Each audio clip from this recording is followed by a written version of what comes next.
Et pour parler de ces élections, nous sommes en direct avec Mustapha Aqlai, universitaire et spécialiste de l'Espagne. Bonjour à vous, professeur. Bonjour à midi 1 aux auditeurs et bienvenue. Bienvenue à vous. Alors, quels sont les enjeux de ce scrutin dans cette région du nord-est de l'Espagne ? La lecture qu'on pourrait faire, c'est que le Parti socialiste va presque frôler la majorité. Il va avoir un score très favorable. On a vu comment Junts, cette coalition de droite représentée par Puigdemont, dernièrement, lors de cette semaine, a connu une dynamique, donc a récupéré 2 points, parce qu'il y avait une différence selon les sondages de 7 points.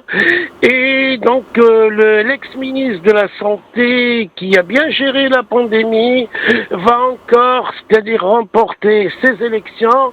Puigdemont risque d'avoir comme Polydor la 2e place, mais il n'aura pas, c'est-à-dire cette possibilité de gouverner, ni de s'ériger en sauveteur après son exil, et vu cette loi d'amnistie qui le favorise.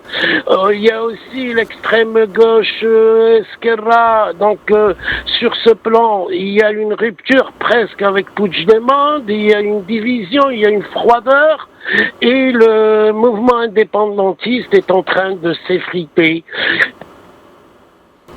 Alors, Pedro Sánchez a appelé les Catalans à voter pour des avancées sociales et pour la stabilité. Le candidat socialiste, vous l'avez dit tout à l'heure, est donné favori dans les sondages. Quels pourraient être les scénarios possibles d'après vous ? Oui, Pedro Sánchez compte énormément sur ces élections, compte énormément sur le Parti socialiste catalan pour remporter ces élections et aussi pour s'ériger en première force.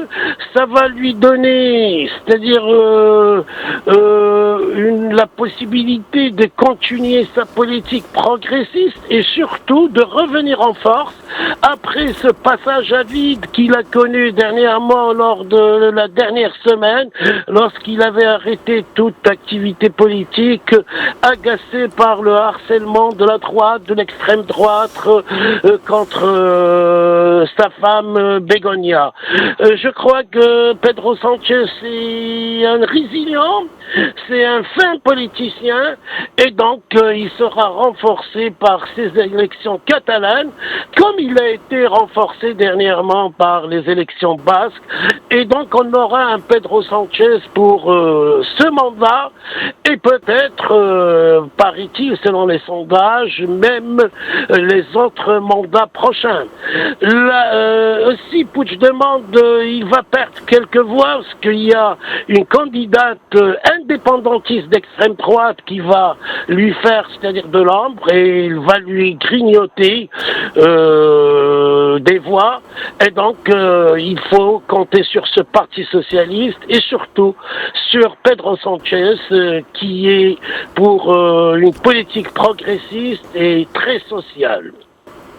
Merci Mustapha Aqlai d'avoir répondu à nos questions. Je rappelle que vous êtes spécialiste de l'Espagne et universitaire également. Merci à vous.